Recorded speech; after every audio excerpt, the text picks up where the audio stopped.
Ella, yo, mi pluma, mi muerte. Escrito por Erika Zurbarán.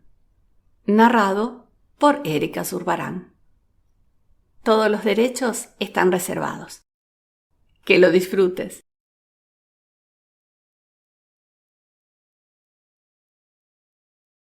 Antes de curar a alguien, pregúntale si está dispuesto a renunciar a las cosas que lo han enfermado. Hipócrates. Capítulo 1. Sí. Claro. Ay, no. Me quiero cortar las venas con un caramelo toffee. ¿Lo habrás escuchado o dicho? Tal vez algo parecido y más creativo. Al menos una vez en tu vida. Este tipo de broma es una constante en nuestra cultura hispana. Pero yo lo digo seriamente, muy seriamente. Fue mi pluma. Para ser precisa, mi pluma preferida. Una vieja Ferrari da Varese, que el padre de mis hijos me regaló hace unos 15 años. Fue ella a darme muerte. Mi pluma me mató. Sí, claro. Y después dirá que salió volando. Ella, no la pluma. Estarás pensando. No, no salí volando. En cierto modo, sigo presente. No todos los días, ni en cada momento, como creemos o esperamos, que suceda una vez muertos. Pero ella, la que está escribiendo, dice que es importante mantenerme presente, que esta vez me permitirá contarles mi historia, la historia de mi muerte. Dice que me lo merezco. No logro individuar si es sarcástica o compasiva. Es una tipa extraña. No sé si aborrecerla o adorarla. Sobre todo porque esa que tiene en su mano izquierda, estoy segura, segurísima, es la pluma que me regaló mi marido. Mi pluma. Mi maldita pluma. Era mi pluma preferida. No recuerdo exactamente la hora. Ella dice que eso no tiene importancia. Pero recuerdo perfectamente la sensación de estar sujetándola fuertemente en mi mano al momento de mi muerte. Era mi pluma preferida. Daba la sensación de haber sido creada a medida para mis dedos inquietos. Me la regaló Máximo una tarde de verano. Hacía ya días que estábamos enojados. No logro recordar el motivo. Para ti, que te gusta escribir, dijo. Creo que... no. Estoy segura de que me lo había dicho con sarcasmo. El sarcasmo era una moneda corriente entre nosotros. Lo hacía siempre. Cada vez que estábamos enojados, me hacía un regalo. Y, mientras me lo daba, completaba el gesto con una frase sarcástica. Yo suponía que sus intenciones fueran hacerme sentir culpable. O que fuese un hombre demasiado orgulloso como para dar el primer paso para generar un clima de reconciliación. A veces se me formaba un nudo en la garganta por el sentido de culpa que ahogaba, para poder decir gracias con un tono amigable. Otras veces era tanta la rabia que sentía como si mi estómago se transformase en una bola de fuego. Fuego que también ahogaba, para después reemplazarlo con la palabra gracias. No me agradaba la idea de comportarme como una maleducada. Ahora, y solo ahora sé, que solo él sabía por qué lo hacía. Y que ya no podré preguntárselo. También sé que me encantaban sus regalos. Él conocía a la perfección el modo de desequilibrarme, de confundirme, de embelezarme, de apasionarme, de enamorarme. En aquellos tiempos, cuando me regaló la pluma, yo era una madre, una esposa, una trabajadora incansable. No tenía tiempo para usar esa pluma. Apenas tenía tiempo para ducharme. Esa pluma, guardada en aquel cajón, me recordaba que yo ya no era la de antes. Que aquellos cuadernos llenos de poemas y notas, que aquel sueño de ser una escritora, eran solo eso, un dulce sueño.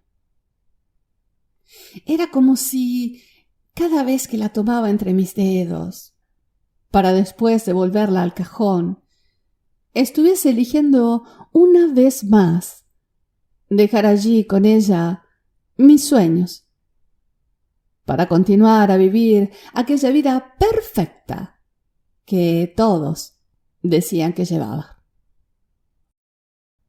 Era mi pluma preferida, aunque si casi no la utilizaba, la que apretaba fuerte entre mis dedos al momento de mi muerte. La muerte.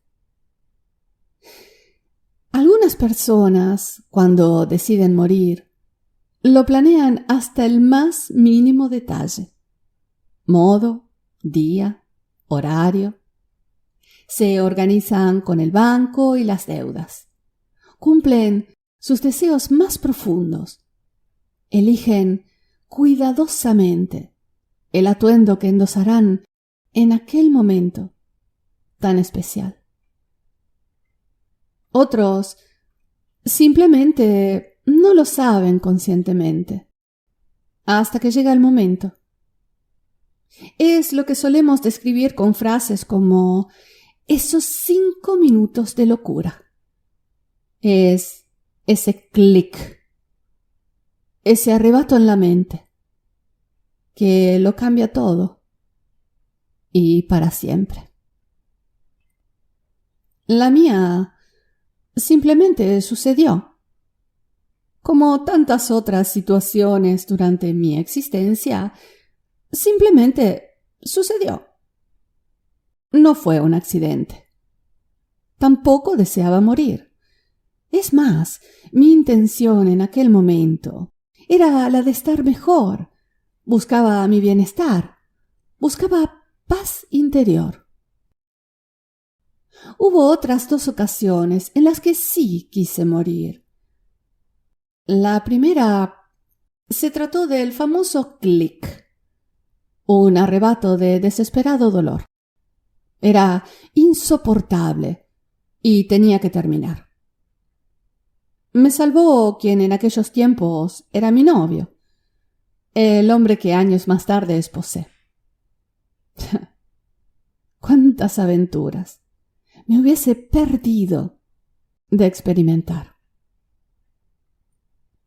La segunda vez, la impotencia y la soledad eran tan insoportables como el dolor. Sentirse la razón de la infelicidad de quien amas, incapaz de hacer una bien, un estorbo. Y no poder hablarlo con nadie. Absolutamente nadie. Para mis hijos, habría sido menos traumatizante una enfermedad que un suicidio claro y rotundo. Lo sé por experiencia. Bastaba solo buscarla, perseguirla, y tarde o temprano los habría librado de mi despreciable existencia. Llegó en el giro de 6 meses. Se presentó de repente, una noche de diciembre, y con urgencia arrebatadora. Allí estaba mi muerte, disfrazada de: «Haremos todo lo posible, se lo prometo, señora», mientras entrábamos al quirófano. Finalmente los estaba librando, en el modo más disimulado posible. Estaba por salir de la escena sin hacer ruido y en puntas de pie. «De nada», pensé. Lo primero que vi fue el rostro sonriente y triunfante de la enfermera. «Despierta, dormilona, te hemos dejado como nueva».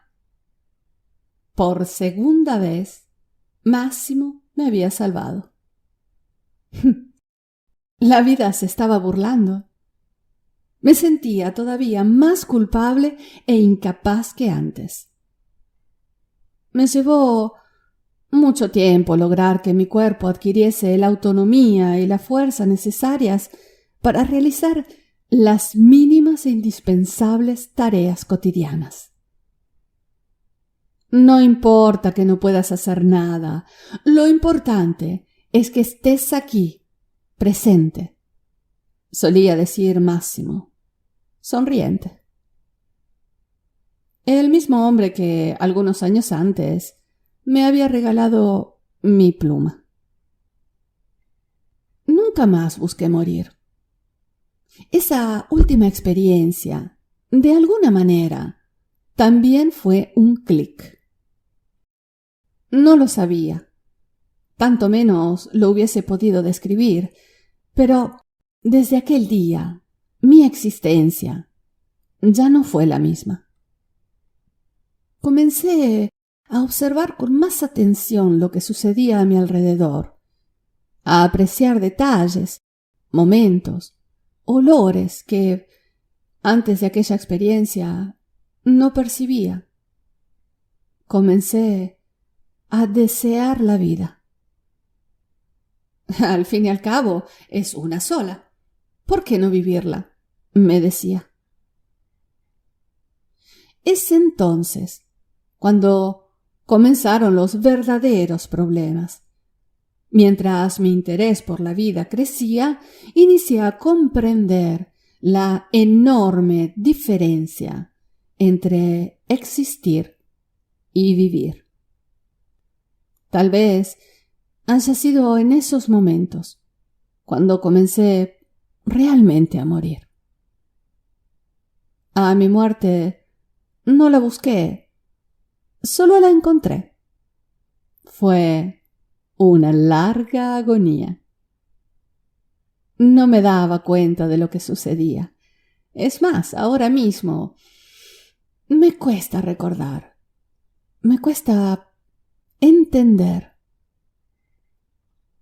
Ella, la que está escribiendo, a veces me confunde. Dice que existe gracias a mí, que yo la creé. ¿Qué sentido tiene que mis ganas de vivir me hayan llevado a la muerte? ¿Y por qué está usando mi pluma?